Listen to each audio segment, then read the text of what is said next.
शिव का संदेश गृहस्थ जीवन और योग विरोधी नहीं। भगवान मृत्युंजय शिव तीनों लोकों का कल्याण करते हैं। श्रावण की सतर्कता तभी है जब निर्मल मन से भगवान शिव की आराधना की जाए। शिव के स्वरूप को समझकर की गई आराधना भक्ति को नई शक्ति देती। जिस विश्व को हम शिव का स्वरूप मानते हैं उसके साथ वही व्यवहार करें जो अपने लिए चाहते हैं। शिव का वाहन नंदी शक्ति साहस और शुद्धता का प्रतीक। सिर पर सुशोभित चंद्रमा प्रसन्न संतुलित मन और पूर्ण ज्ञान का संकेत। वहीं जटाओं से बहती गंगा ज्ञान की प्रचंड आध्यात्मिक धारा की प्रतीक। शिव का तीसरा नेत्र विवेक और दूरदर्शिता का प्रतीक है। यही विवेक काम वासना जैसे प्रबल विकार को भी भस्म करने की क्षमता रखता है।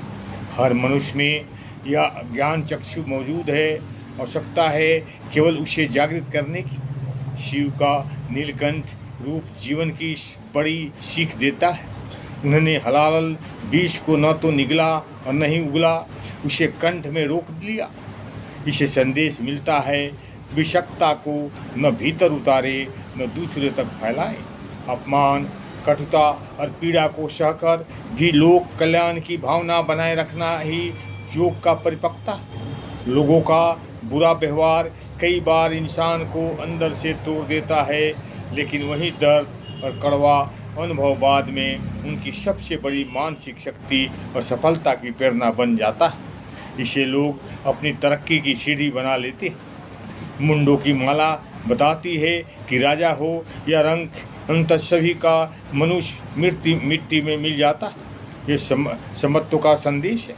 डमरू जीवन में उत्साह ज्ञान कला और सृजन की ध्वनि जगाता है। त्रिशूल लोभ मोह और अहंकार से मुक्ति और ज्ञान कर्म भक्ति के संतुलन का प्रतीक।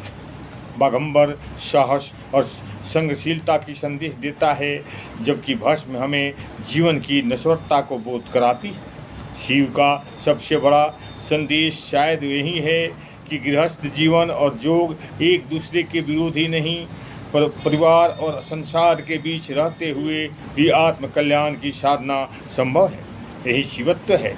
विष को रोककर अमृत बांटना, कठिनाइयों के बीच मुस्कुराना और अपने जीवन को लोक कल्याण का माध्यम बनाना ही शिव का संदेश है। ओम शांति। अच्छा लगे तो लाइक करें।